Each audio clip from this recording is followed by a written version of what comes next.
ఉండిపోతాయి. దరిద్రులైన వారిని చూసి తక్కువ చేసి ప్రవర్తించకూడదు. వాళ్ళు లేక ఇబ్బంది పడుతున్నారు. అయినా మీరు ఒక విషయం ఆలోచించండి. అసలు లోకంలో ఉన్నవాడన్నవాడు ఎలా ఉంటాడు? నిజంగా చెప్పాలంటే అందరికీ దరిద్రం ఉన్నదే. ఎవడు ఏ విషయంలోనూ ధనవంతుడేం కాడు.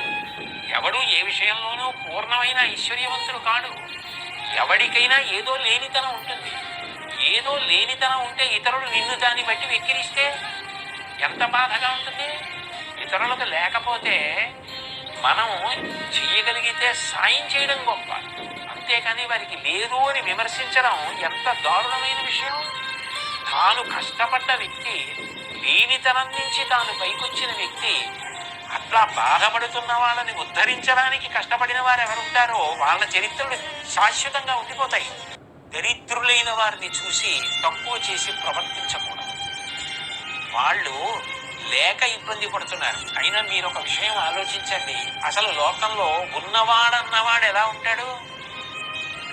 నిజంగా చెప్పాలంటే అందరికీ దరిద్రం ఉన్నదే. ఎవడు ఏ విషయంలోనూ ధనవంతుడేం కాడు. ఎవడు ఏ విషయంలోనూ పూర్ణమైన ఐశ్వర్యవంతుడు కాడు. ఎవడికైనా ఏదో లేనితనం ఉంటుంది.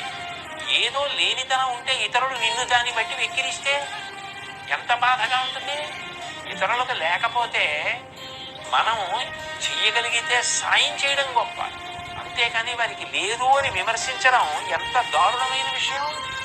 తాను కష్టపడ్డ వ్యక్తి, లేనితనం నుంచి తాను పైకొచ్చిన వ్యక్తి, అట్లా బాధపడుతున్న వాళ్ళని ఉద్ధరించడానికి కష్టపడిన వారు ఎవరుంటారో వాళ్ళ చరిత్రలు శాశ్వతంగా ఉండిపోతాయి. దరిద్రులైన వారిని చూసి తక్కువ